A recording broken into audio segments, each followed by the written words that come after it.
pigeon pose for hip mobility will be challenging if this exercise is assigned to you. So it takes a long time to open up these hips, and you'll feel different areas of discomfort and different areas of restriction the longer you do this. Get yourself set up on the floor or on a mat, and the easiest way to get into this posture is going to be from quadruped position or on all fours. I'm going to bring one foot up in front of me, so I'm now in a half kneel position. And from here, I'm going to lock my front foot over to the side so that the sole of my foot is facing that way.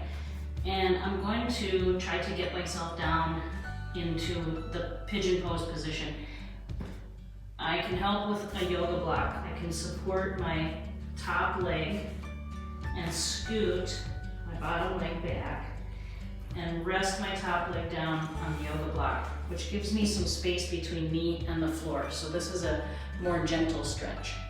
One of the common restrictions is going to be you're going to open up like this. You're going to feel like you want to go like this because that eases the tension in your hips, and that's okay. That's where we start. So we're going to, what I want to focus on is keeping this top knee at 90 degrees so that sole of your foot is facing the floor. An easy way to release tension is to pull that foot in tight like this. We want to keep it here to get the maximal stretch.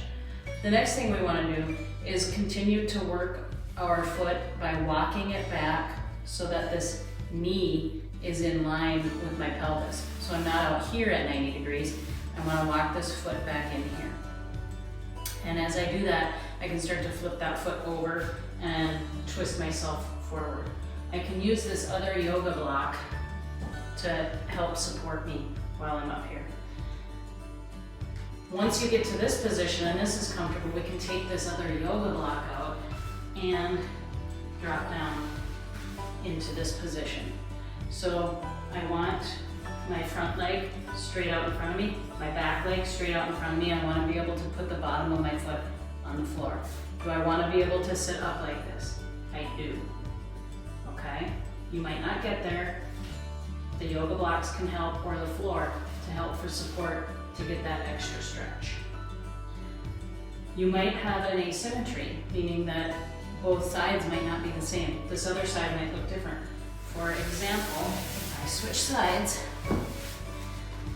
and get into this position, again, I'm going to start on all fours. I'm going to bring this foot up in front of me. I'm going to walk it over to the side. I'm going to grab a yoga block, put this under my leg here as I slide my back leg back. I feel very comfortable in this position. I've got a block here that I can help support myself and get myself up further. When I go to take this block out, you're going to see I'm going to shift a little bit. This is where I want to open up just like this. I'm going to keep myself here. I'm putting a lot of pressure on my left hand in order to stretch through. This feels really tight. If I try to let go, I tip over. So I disorganize my spine and push over in order to let go. I don't want to do that. I want to stretch here. So what I might do from here is stretch up and open to get that opened up. It is common to have an asymmetry. I have been working through this asymmetry for a couple of years. It continues to improve, but it is still there. So that is your pigeon pose. Yoga blocks are very helpful. Know that this is a challenging exercise and that it takes a lot of time to work through.